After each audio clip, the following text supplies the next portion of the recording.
Vamos para Neemias capítulo 6 e 7 hoje. Vamos continuar então no capítulo 6 de Neemias.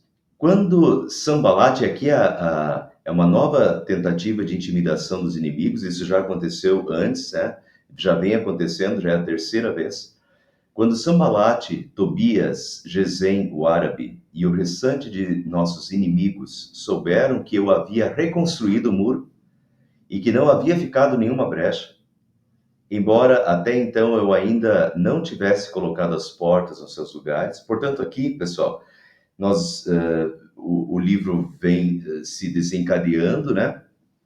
Essas oposições dos povos ao redor para que eles não conseguissem terminar a reconstrução dos muros, o que significava reconstrução dos muros de Jerusalém significava proteção dessa cidade, significava reorganização desse povo. Então, esses inimigos são inimigos históricos. Eu mostrei isso na semana passada, por isso eu não quero voltar e explicar tudo novamente, mas na semana passada eu expliquei como esse pessoal está ao redor, né? Sambalat é da Samaria, do norte, Tobias é um amonita, então vem mais do leste.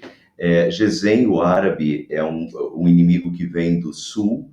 E fora isso, na semana passada, no estudo da semana passada, a gente viu também Asdod, apareceu Asdod. Asdod era dos filisteus antigamente, que está no oeste, né? Então, os inimigos estavam cercando. Na semana passada, a gente viu como, quando eles estavam. Semana passada, a gente viu que eles tinham chegado na metade da construção do muro e como esses inimigos estavam ameaçando de morte Neemias, estavam ameaçando invadir durante a noite, invadir a qualquer momento, né? E o povo estava assustado, o povo estava cansado e tal. Mas agora, então, chegou, conseguiram concluir a reconstrução dos muros. Diz aqui que eu havia reconstruído o muro e que não havia ficado nenhuma brecha. A única coisa que ainda faltava era colocar as portas, as diversas portas, né? Se a gente voltar lá para 2 estudos atrás, quando eu mostrei para vocês a circunferência e todas as portas que tinha Jerusalém, se não me engano, são 11 portas citadas. Na época de Jesus eram 12, mas ali, se não me engano, eram 11 portas citadas por Neemias, na época de Neemias, né? Então, são 11 portas. Então, os muros já estavam reconstruídos, não havia brecha, mas a brecha ainda estava nas portas que não tinham sido colocadas. Mas isso já deixa o pessoal aflito, né? Quando Sanballat, Tobias, Gesem, o árabe e o restante dos nossos amigos souberam que havia reconstruído o muro e que não havia ficado nenhuma brecha, embora até então eu ainda não tivesse colocado as portas nos seus lugares, ele continua, só colocar aqui, Sanballat e Gesem mandaram-me a seguinte mensagem: venha, vamos nos encontrar num dos povoados da planície de Ono. Eles, contudo, estavam tramando fazer-me mal. E aqui é uma trama para matar Neemias, já que todas as tentativas anteriores de ameaças não deram certo, não funcionaram. Agora eles querem eliminar o próprio Neemias. Vejam aqui tem um mapa um pouquinho diferente. Então, Jerusalém está aqui, o Sanballat é samaritano, o Gesem é um árabe, que é aqui para baixo, o Tobias, que já vai aparecer, é um amonita, aqui do lado, e Asdod, como eu falei antes. Eles estão propondo de se encontrar com Neemias no Vale de Ono, que é uma outra região. Então, digamos que eles estão propondo, já que Neemias já conhece esses 4, né?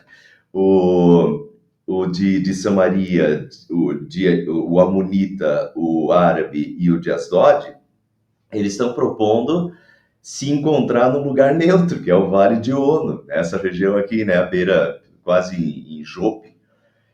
Dava 48 quilômetros. Bom, seria mais ou menos o que está acontecendo, vocês viram esses dias, quando tem Israel e os palestinos ali, né? E quando eles foram fazer uma reunião, onde é que eles foram fazer a reunião? Acho que foi na Arábia Saudita, se não me engano, né? um terreno neutro, não é nem de um nem de outro, não é nem de Israel nem dos palestinos. Eles foram fazer a reunião lá para o cessar-fogo na Arábia Saudita. E é isso mais ou menos que eles propuseram aqui para o Neemias, né? Vamos fazer uma reunião aí num lugar neutro, no Vale de Ono, que dá 48 quilômetros. O problema, pessoal, é que eles estão cercando toda a região, né? No momento que Neemias saísse da cidade, ele não tinha mais certeza nenhuma que ia voltar vivo. Nem podia ser atacado no percurso, que eles já podiam montar uma emboscada, ou se não lá mesmo, né? Não tinha. Isso era uma trama, com certeza iam matar. Eles queriam eliminar Neemias, já que não conseguiram, porque nós vimos no estudo passado que Neemias, quando eles ameaçaram que ia invadir, Neemias colocou guardas, eles não... guarda de dia, de noite, todos os que construíam o muro estavam armados. O próprio Neemias diz que ele, nem quando ele ia tomar banho, ele tirava a espada. Quer dizer, eles ficavam armados o tempo todo. Então, como não conseguiram, né, deter a construção dos muros dessa forma, agora estão planejando a morte do Neemias. Então, estavam tramando fazer-me mal. Daí, Neemias continua, por isso enviei-lhes mensageiros com essa resposta: estou executando um grande projeto, não posso descer. Descer porque Jerusalém ficava a 700 metros de altitude, né? E o Vale de Ono ficava praticamente, vocês viram ali que tinha o mar, né? Aqui já é o mar, ó. Jope já é porto, que é mar. Então, Jerusalém, 700 metros de altura, ele tinha que descer. Estou executando um grande projeto e não posso descer até vocês. Por que parar a obra para ir encontrar-me com vocês? Eles me mandaram 4 vezes a mesma mensagem e todas as vezes lhes dei a mesma resposta. Então, na 5ª vez, Sanbalat mandou-me um dos seus homens de confiança com a mesma mensagem. Ele tinha na mão uma carta aberta em que estava escrito. E agora, o problema aqui é a carta aberta, tá? E agora é uma estratégia. Já que ele tinha mandado 4 vezes e o Neemias não tinha aceito a conversa, agora ele manda uma 5ª, mas ele manda, além dessa mensagem, ele manda uma carta aberta. Carta aberta, pessoal, uma coisa é uma carta fechada que só o Neemias poderia abrir, selada, né? Outra coisa é uma carta aberta. Carta aberta era para que justamente todo mundo tivesse conhecimento do que estava na carta. Então agora ele faz pressão, ele escreve uma carta jogando com os argumentos para jogar a população contra o próprio Neemias. Veja o que tinha na carta. Dizem entre as nações, e Gesem diz que é verdade, que você e os judeus estão tramando uma revolta e que por isso estão reconstruindo o muro. Os inimigos, então, criaram uma narrativa de golpe. A gente está bem acostumado com isso aqui no Brasil agora, né? Se cria uma narrativa, você inventa uma história e, né, teoricamente, essa história é verídica, né? Na verdade, você inventou a história, você inventou a narrativa e você conta ela como se fosse uma verdade, né? Mas a verdade é uma fake news, quer dizer, uma notícia completamente falsa. E ainda sustentada por falsas testemunhas, que a gente vê muito no Brasil também, né? Ou seja, a gente está bem inteirado desse assunto aqui. Mas uma fake news sustentada por falsas testemunhas. O Gesem aparece desde o capítulo 2 já. É um cara que vai contra o Neemias e vai contra a reconstrução desde o início. Então, é um cara, um próprio inimigo, dando um testemunho, entendeu? O cara não tem credibilidade nenhuma para dar o testemunho, né? Mas, de novo, a gente também está acostumado com isso aqui no Brasil, né? Que os mesmos juízes envolvidos no caso, que não deveriam julgar porque estão envolvidos, ainda assim se sentem no direito de julgar, né? E se acham testemunhas verdadeiras no caso. Enfim, mas, então, é isso que está acontecendo. Os inimigos criam uma narrativa de golpe, porque eles estão dizendo que o Neemias está tentando ocupar o trono agora, uma fake news e ainda sustentado por uma falsa testemunha, que é o Gesem, né? Dizem as nações, entre as nações, Gesem, que é o árabe, né? diz que é verdade, que você e os judeus estão tramando uma revolta e que por isso estão reconstruindo o muro, estão tramando uma revolta.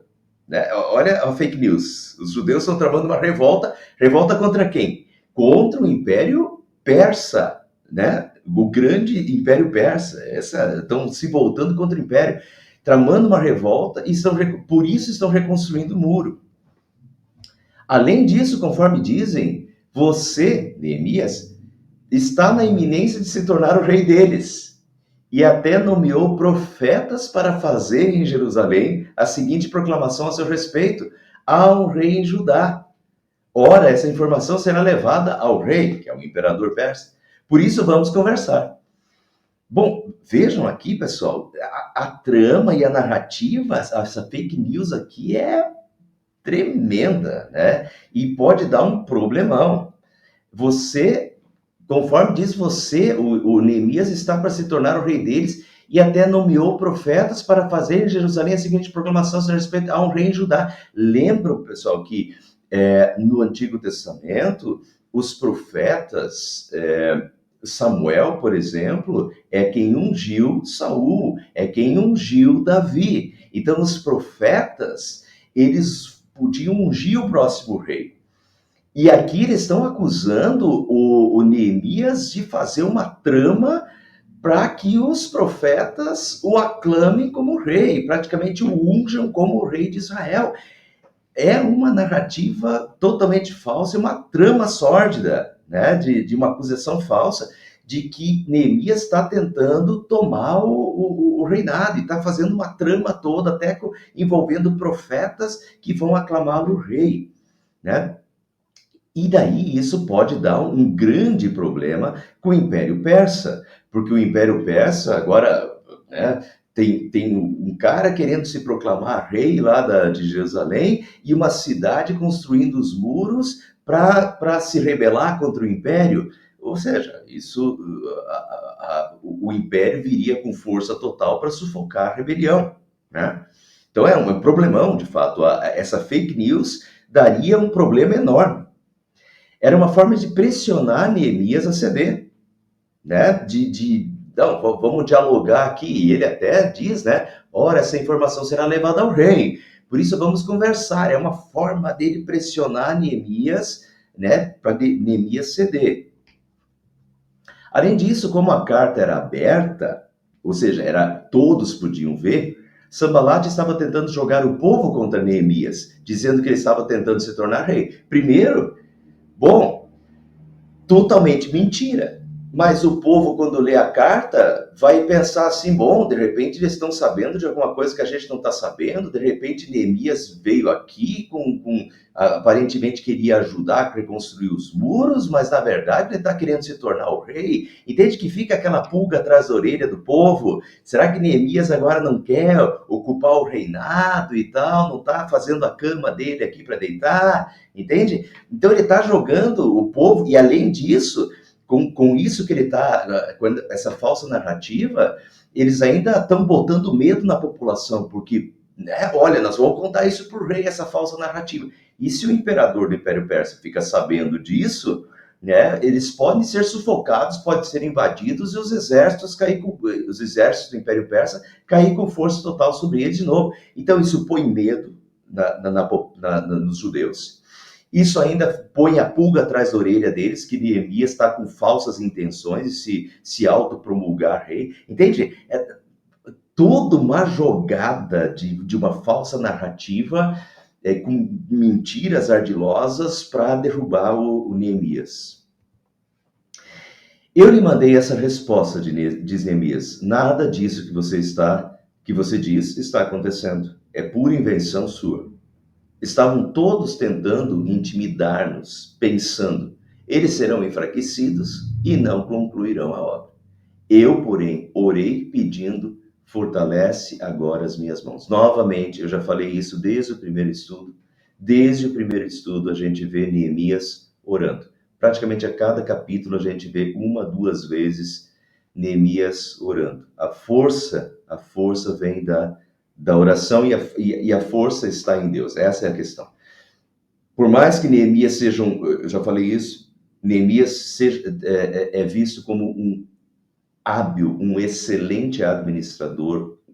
Neemias, de fato, organiza perfeitamente. Vocês já vão ver que a obra foi finalizada em 52 dias, um recorde absoluto. Isso é organização de Neemias, capacidade intelectual do Neemias, mas o próprio Neemias sabe que não depende dele. Ele tem capacidade, mas, na verdade, ele é totalmente dependente da bênção de Deus e da onipotência divina. Ele está nas mãos de Deus. Então, desde o primeiro capítulo, sempre Neemias ora e confia em Deus. Fortalece agora as minhas mãos novamente essa fake news, essa narrativa criada que pode causar um problema enorme, tanto interno, de o povo se voltar contra ele, quanto externo, do império se voltar contra ele, se essa fake news for avante, né? Fortalece agora as minhas mãos. Novamente, Neemias, isso é um exemplo para nós, pessoal, que às vezes a gente se desespera e às vezes a gente só confia na própria força. Aqui é um exemplo de a gente colocar nas mãos do Deus Todo-Poderoso, nossas vidas estão nas mãos de Deus, e a gente se colocar nas mãos de Deus e confiar em Deus. E daí, eu coloquei aqui um versículo, Salmo 91, sob a sombra do Altíssimo. Aquele que habita no esconderijo do Altíssimo e descansa à sombra do Onipotente. Peguem essa imagem aqui, porque essa imagem é bonita, para vocês entenderem o restante. Aquele que habita no esconderijo do Altíssimo, quer dizer que está se escondendo sob o Altíssimo e descansa à sombra do Onipotente. É como se Deus fosse uma enorme árvore, frondosa árvore, e você descansa na sombra dessa árvore. Essa árvore está sobre você. Você está descansando à sombra dessa árvore, né? Uma árvore frondosa. Então, Deus é essa árvore e você está à sombra dessa árvore. Então, aquele que habita no esconderijo do Altíssimo e descansa à sombra do Onipotente, diz ao Senhor: Tu és o meu refúgio e a minha fortaleza. O meu Deus em quem confio. É isso que Neemias está fazendo. Tu és o meu refúgio e a minha fortaleza, o meu Deus em quem eu confio. Pois ele livrará você do laço do passarinheiro e da peste perniciosa. Ele o cobrirá com as suas penas, e sob as suas asas você estará seguro. A sua verdade é proteção e escudo. Você não terá medo do terror noturno, nem da flecha que voa de dia, nem da peste que se propaga nas trevas, nem da mortandade que assola ao meio-dia. Quer dizer, venha o que vier, aconteça o que acontecer, quem descansa à sombra do Onipotente, né, acha nele o seu refúgio, acha nele a sua fortaleza, né, e Deus é por nós, né? Quem será contra nós? E é isso que Neemias, isso a gente vê na prática Neemias fazendo, no meio das tribulações, no meio das angústias, no meio dos problemas, Neemias ora, confia, pede a Deus, o Deus onipotente que esteja com ele. Um dia, conta Neemias, eu fui à casa de Semaías. Semaías era provavelmente um sacerdote, filho de Delaías, neto de Meetabel, que estava trancado portas adentro. A gente não sabe por quê. E ele disse: Vamos encontrar-nos na casa de Deus, no templo, a portas fechadas, pois estão querendo matá-lo. Eles virão esta noite, disse o Semaías para Neemias. Todavia eu lhe respondi: Acha que um homem como eu deveria fugir? Alguém como eu deveria entrar no templo para salvar a vida? Não, eu não irei. E aqui, pessoal, já comecem a perceber que esse Semaías é provavelmente um sacerdote, porque ele pode entrar no templo. Então, o que o Semaías está fazendo é propondo se encontrar com Neemias na casa de Deus, no templo, a portas fechadas. Isso quer dizer dentro do templo. Deixa eu já começar a explicar para vocês. A área de dentro do templo era uma área proibida, que só os sacerdotes podiam entrar. E Neemias não podia entrar. Era uma pegadinha. E como esse cara era um sacerdote, pela reação, que vocês vão ver a próxima frase de Neemias, pela reação de Neemias, esse cara aqui, ele fingiu que teve uma profecia, tanto que ele fala, pois estão querendo matá-lo, eles virão essa noite, quer dizer, aparentemente, como ele é sacerdote, aparentemente ele está falando isso para Neemias como se ele tivesse tido uma visão, se ele tivesse tido uma profecia de Deus, de que Neemias deveria se esconder dentro do templo junto com ele. Isso é uma pegadinha dupla, né? Total, já vou explicar um pouquinho melhor, mas então ele chama Neemias para ir para dentro do templo, que era proibido, só quem era sacerdote podia entrar no santo lugar e no santo dos santos, quer dizer, dentro do templo.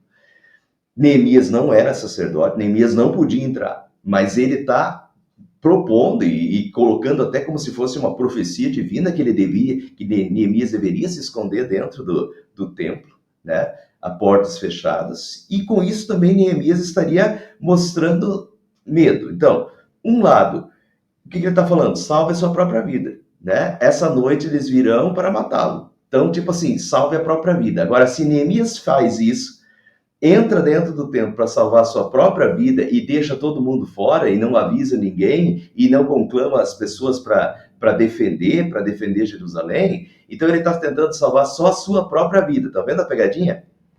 No momento que ele entrasse lá dentro, a notícia ia se espalhar que o Neemias se escondeu dentro do templo com medo, entende? Neemias seria desmoralizado e passaria a ideia de medo ao povo, entende? Era tudo que eles queriam. Agora a gente vai entender o que está acontecendo. Percebi que Deus não o tinha enviado. Porque se Deus conclamou Neemias para reconstruir os muros e justamente para defender a população, como é que agora Deus ia mandar uma profecia para o Neemias botar o rabo entre as pernas, ir para dentro do templo e proteger só a vida dele? E daí ele percebeu, né, que o Semaías estava jogando com ele. Percebi que Deus não o tinha enviado e que ele tinha profetizado contra mim, porque Tobias e Sambalate o tinham contratado.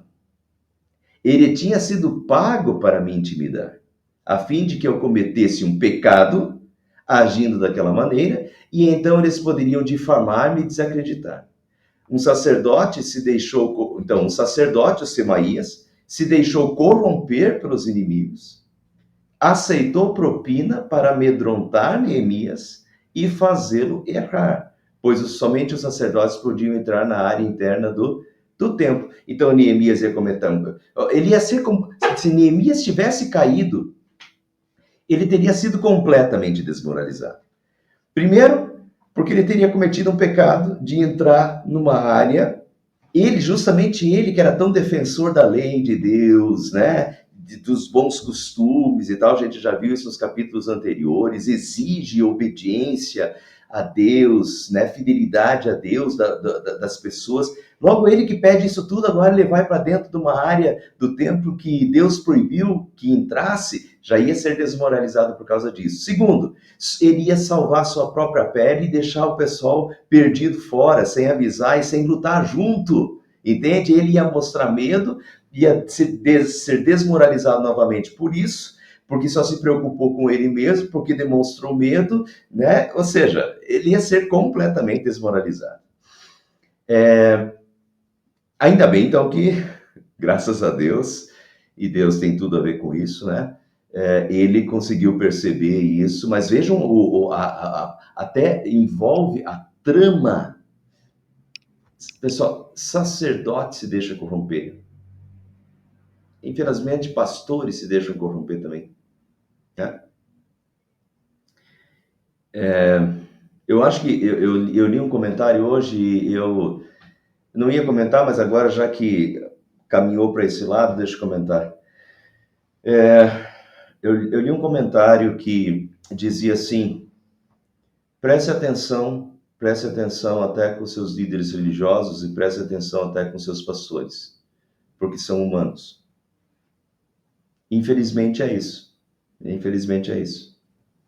Tem que prestar atenção com todos, inclusive com os líderes religiosos, inclusive com seus pastores. Não quero que vocês fiquem duvidando dos seus pastores, mas o que os seus pastores pregam está de acordo com a palavra de Deus, confiram. está de acordo com a palavra de Deus?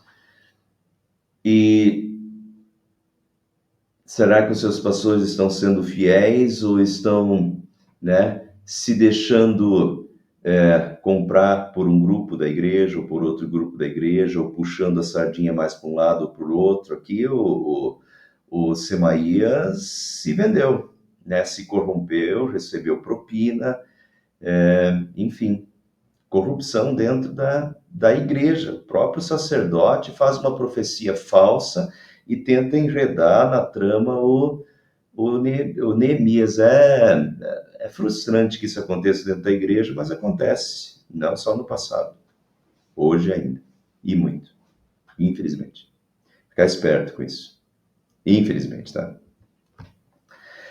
E daí, continuando, lembra-te, ele está orando a Deus, lembra-te do que fizeram Tobias e Sambalate, meu Deus.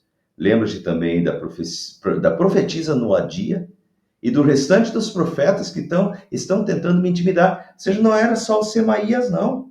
Lembra-te também da profetisa Noadia e do restante dos profetas que estão tentando me intimidar. Eram vários profetas metidos na trama, que estão tentando intimidar.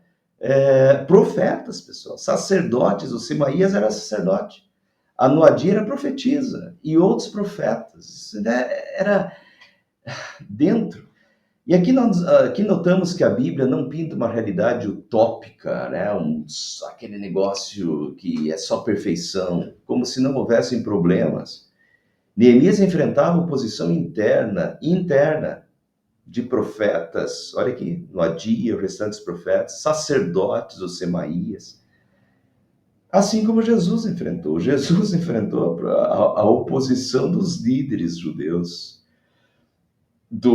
dos saduceus, que eram os descendentes sacerdotais do Antigo Testamento, dos fariseus, que eram os mestres da lei, né? Então, os religiosos da época de Jesus perseguiram Jesus. Paulo enfrentou perseguição.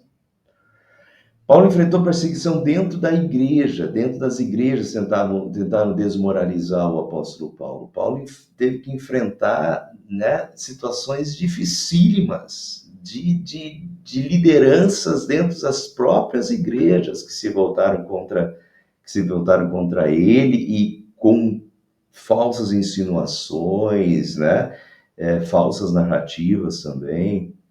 Infelizmente, isso acontece dentro da igreja também, e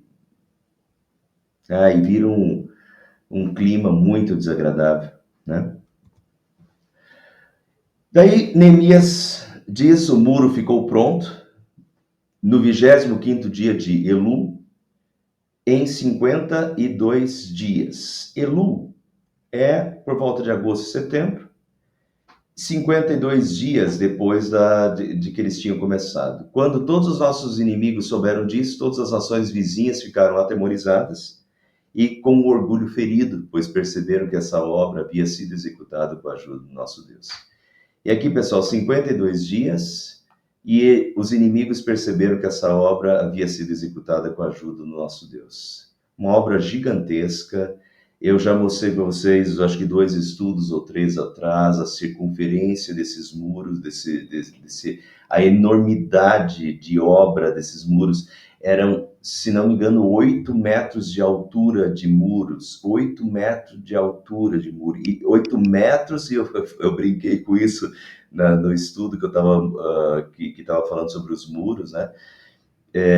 E não é muro como a gente faz hoje, muro de um tijolo só, né? Eram muros que os exércitos conseguiam andar por cima deles, para se locomover por cima do muro, né? Para enfrentar os inimigos. Eram muros espessos, né? De metros de espessura, 8 metros de altura, mas ainda espessos, né? E toda essa circunferência de muros foi reconstruída em 52 dias, menos de 2 meses. Isso é uma obra gigantesca que evidenciava a ação e a bênção sobrenatural de Deus. E não tinha nem dúvida, era quase impossível era impossível humanamente fazer uma coisa dessa. Foi a bênção divina total, a mão de Deus total. E os inimigos reconhecem isso, né? Quando todos os nossos inimigos souberam disso, todas as nações vizinhas ficaram atemorizadas, com orgulho ferido, pois perceberam que essa obra havia sido executada com a ajuda de nosso Deus. Assim como quando o povo passou pelo Mar Vermelho, isso causou pânico nas nações por onde Israel ia passando, as nações tinham pânico de Israel, porque o Deus de Israel é o Deus que abriu o Mar Vermelho para o seu povo passar e que acabou com o exército egípcio, né, que as águas voltaram contra os exércitos egípcios quando foram passar, mas foram sustentadas enquanto o povo de Deus passou. O que Deus fez pelo seu povo no deserto sempre eram coisas que os povos ficavam sabendo. Então os povos temiam o Deus de Israel, porque o Deus de Israel é um Deus poderoso, e um Deus que luta pelo seu povo. Então aqui novamente, quando esses povos viram que em 52 dias eles reergueram esse muro de 8 metros de altura e espesso, com pouca população na cidade, né? Eles viram isso como uma obra de Deus e do Deus Todo-Poderoso agindo em favor do seu povo, e isso causou pânico entre os inimigos.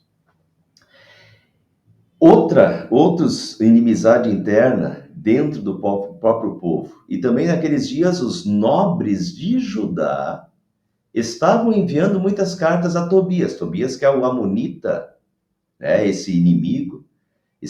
Os nobres de Judá estavam enviando muitas cartas a Tobias, que lhes enviava suas respostas, porque muitos de Judá estavam comprometidos com ele por juramento, visto que era genro de Secanias, filho de Ara, e seu filho Joanã havia se casado com a filha de Mesulão, neto de Berequias. Então eram laços de sangue, de casamento, alianças de casamento entre o Tobias, que era esse amonita inimigo, com judeus. Até ousava elogiá-lo na minha presença e iam contar-lhe o que eu dizia, né? Fazia o papel de leve trás. E Tobias continuou a enviar-me cartas para me intimidar através deles. Então, pessoal, novamente vemos a oposição interna, como as pessoas perdem o bom senso e tomam partido quando tem parentes seus envolvidos. Facilmente defendem o lado errado. Eu estou falando isso, é óbvio, né? É óbvio, mas eu estou falando para a gente se tocar. Porque quando a gente fala de pessoas e ser humano, nós somos seres humanos, nós somos pessoas. Isso pode acontecer com a gente também, né? Quando tem um parente nosso envolvido, a gente está preocupado com a verdade ou a gente está preocupado em defender o parente? Deveria estar preocupado com a verdade, né? E não em defender parente ou fazer papel aí, ou ocultar a verdade, ou manipular a verdade para beneficiar parente.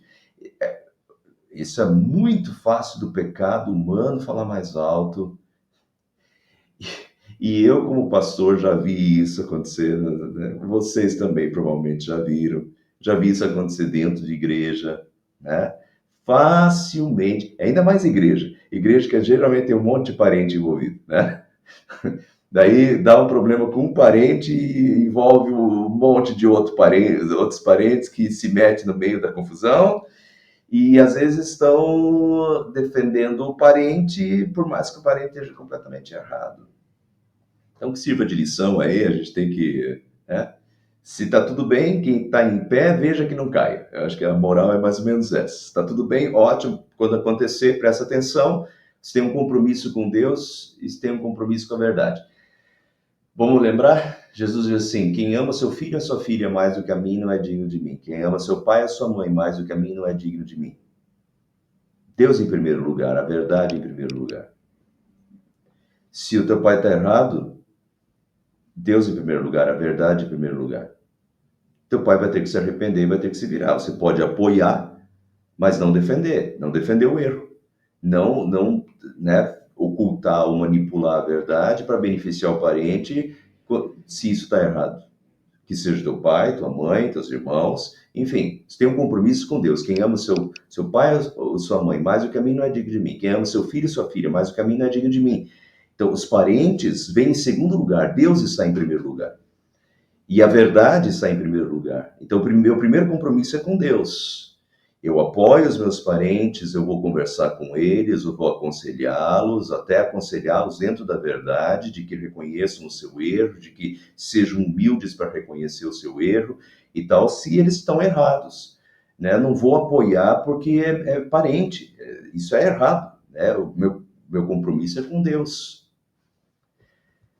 Depois que o muro foi reconstruído e que eu coloquei as portas no lugar, então ele depois de reconstruídos os muros e agora com portas, ele começa a organizar de novo, né, o esquema interno agora, as funções. Antes ele organizou toda a construção, a reconstrução dos muros. Agora que está tudo reconstruído, ele começa a reorganizar internamente. Foram nomeados os porteiros, os cantores, os levitas, né?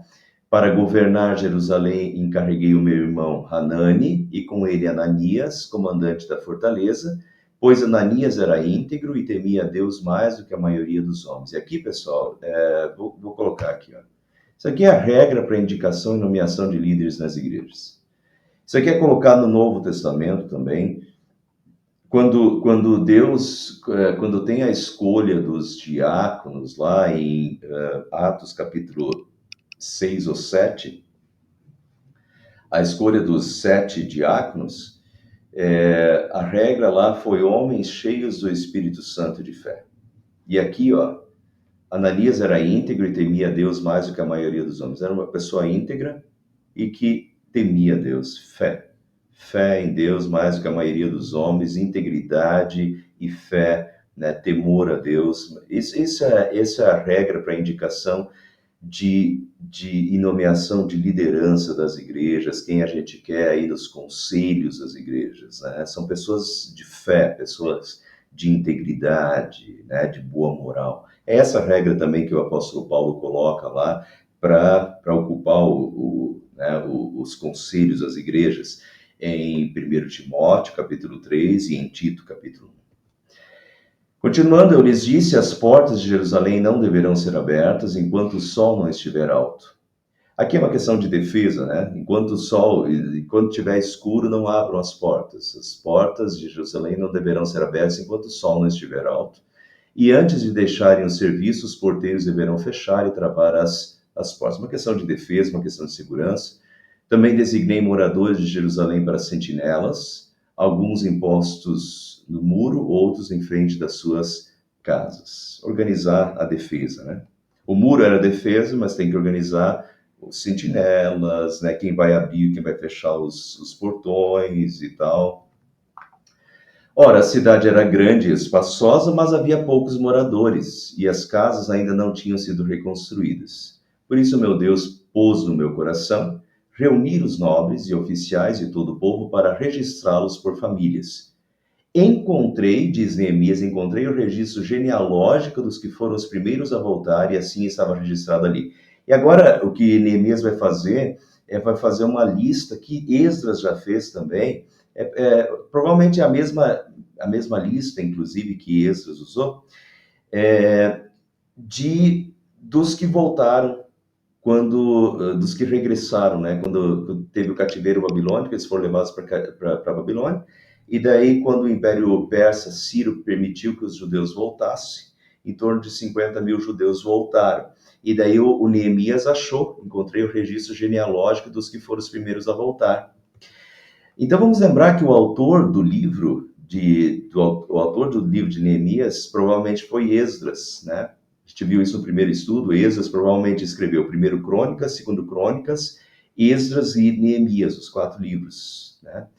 E o seu propósito era registrar a história do povo de Deus. Eu mostrei isso. Primeiro Crônicas começa com Adão. Segundo Crônicas, antes no cativeiro babilônico, daí Esdras e Neemias, o pós-cativeiro babilônico, né?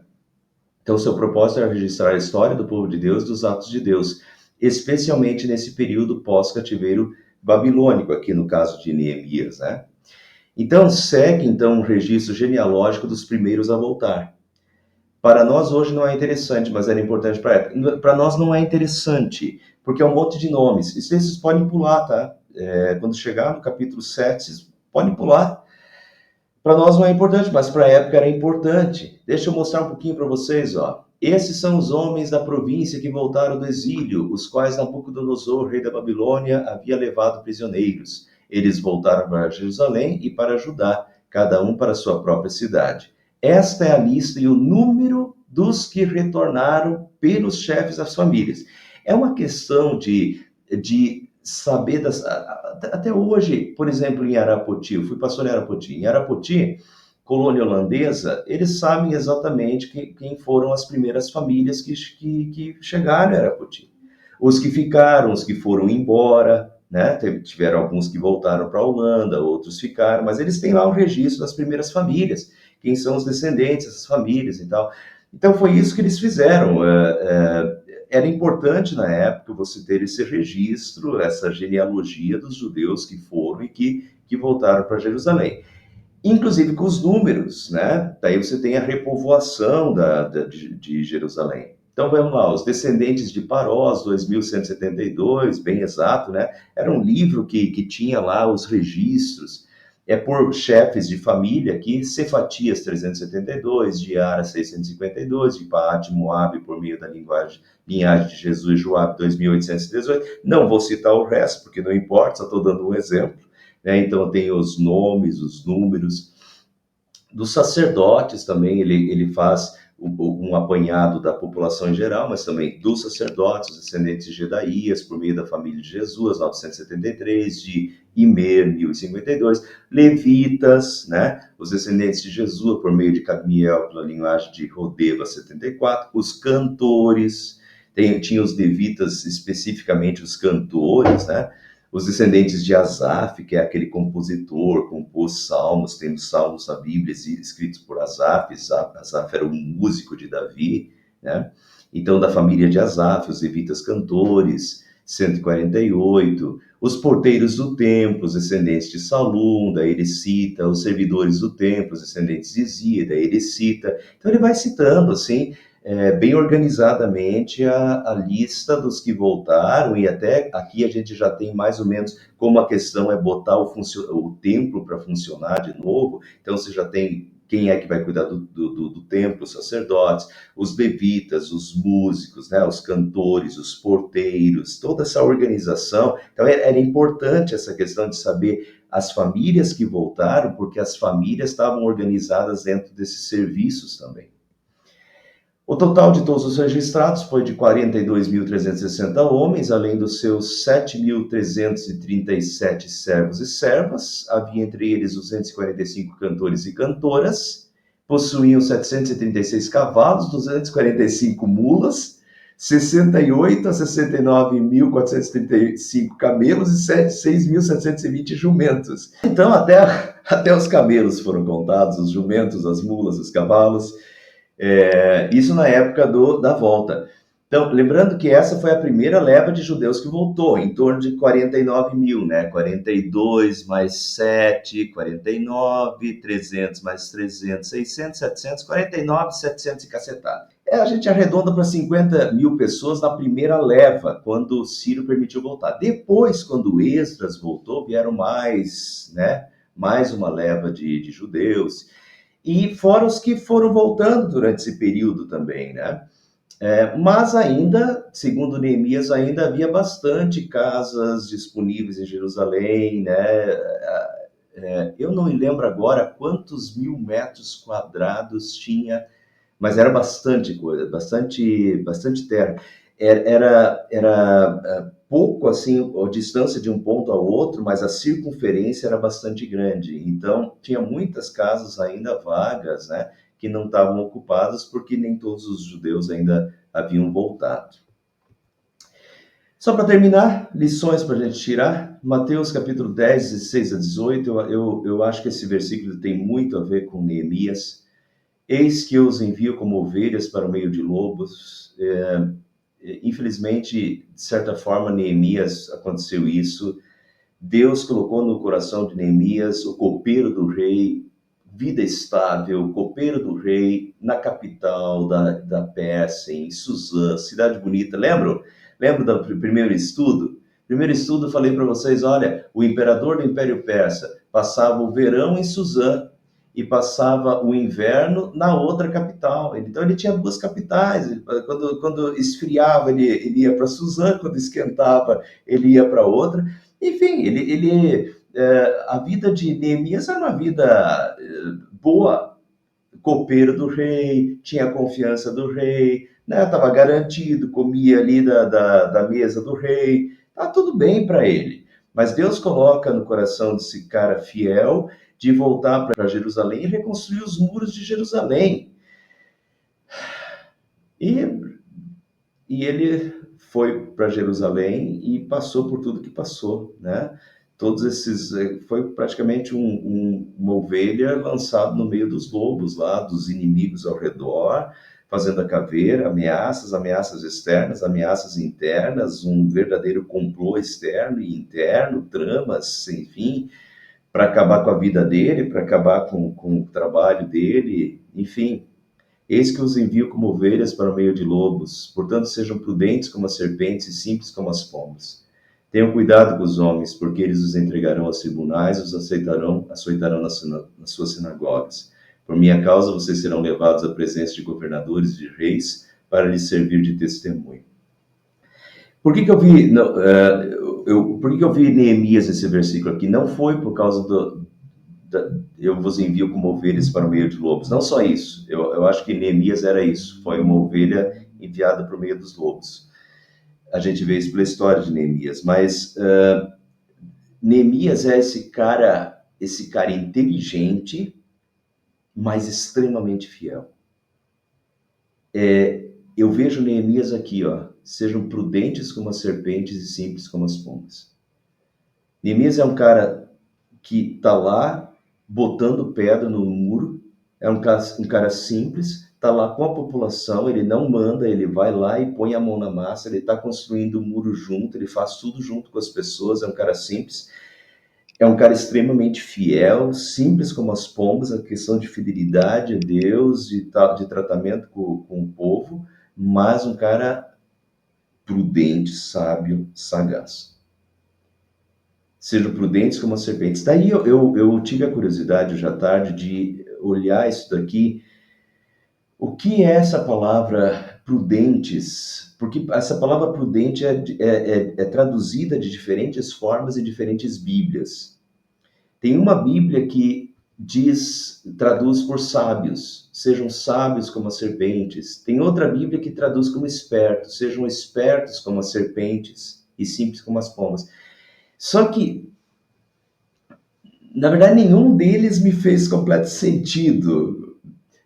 Eu não entendo as cobras tão bem assim para sábio como uma cobra, esperto como uma cobra. Eu tenho até um pouquinho de medo de ficar tirando conclusão em cima de uma cobra aí. Daí eu fui pesquisar a origem dessa palavra em grego. E o que está na origem dessa palavra em grego vem de mente. Essa palavra tem que meio que esquecer essa palavra prudente em português, que é uma tradução. A palavra em grego vem de mente e é uma capacidade de perceber e de julgar. Uma capacidade de perceber e de julgar. E isso dá para ver em Neemias.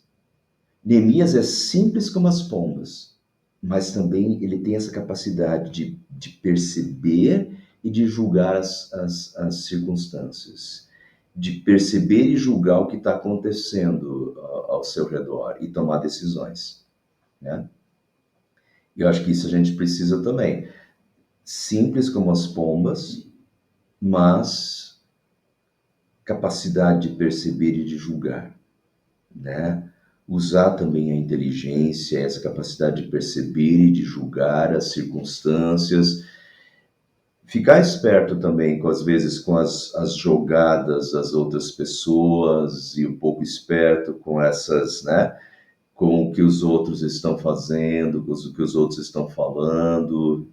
Então, a gente tem que ser simples, humilde, né, como as pombas, mas também com essa capacidade de perceber e julgar das serpentes. Isso é ensinamento de Jesus. Eu estou enviando vocês como ovelhas para o meio de lobos.